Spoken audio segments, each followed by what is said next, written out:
Nataka kutinyumba na ebuke ingawa satisaise ende mastaedu ingawa samadaite kumba makachi. Hey Germany yedze mapromoter idzi.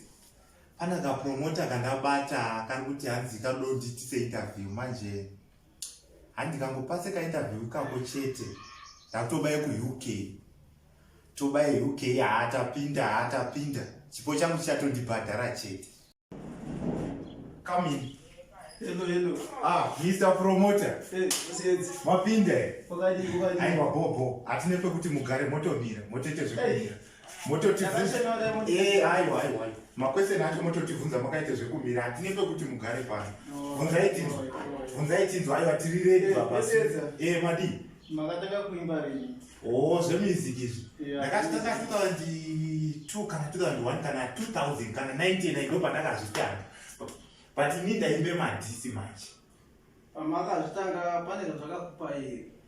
Hatina kana chandakatipa takatomireni kuti mutipe. Kamira isikuiti kupe. Garai matondipa mari yacho kana munaenda mudenga itouya mari yacho.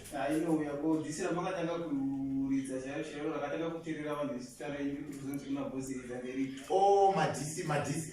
Vanhu vandaiti kacho hane basa vanokazotoite mbiri ne-interview saka ipapo darika ipapo ngatiti date. Zviri kubhadhara here zvamupite. Aiwa hazvisi kubhadhara chibaba ndosaka matotimi mandi makataura nyaya yeUK kuti ndichinge ndapa mangonzwe zviri kutaura izvi mukagutsikana nazvo ndobaya UK. Wakaitanga kuipa 2000. Ndakatanga 2000 mamati. Masongo ako hatina kana wani yatiri kuzorere kurira. Kurire papi futi? Radio Zimbabwe, paZFM, paNational FM, hatina kana FM yetu. Aiwa mudhara mamusati maberekwa zvana 2000 izvo mamusati maberekwa. So mudzangu dzairira kuma 99 kumashure kwezo kuti ndakatonga muZimbabwe. Muchiti makatanga 2000. Zvemamusati maberekwa inini. Inini ndaichangoberekwa tongoti 2000 kazvaichangoberekwa ndatine 1 year but masongo angu ndo aitorira panguva dzacho idzi. Hiti song yenyu nemunoti iyi ndio hiti song yangu pamusic yose yamakaimba ndei. Hiti song? Zvemahiti song izvozvo kana ndine dzese masongo angu ese mahita. Kuimba 2000. Zvemudhara.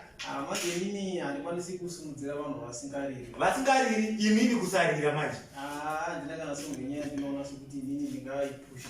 Aiwa munopusha inyaya kuti imimi wacho hamusati morira ndingatokuitisa imbiri zvema-interview zviya izvi ngatichitomira ndaakutoenda mudhara ndaakuenda.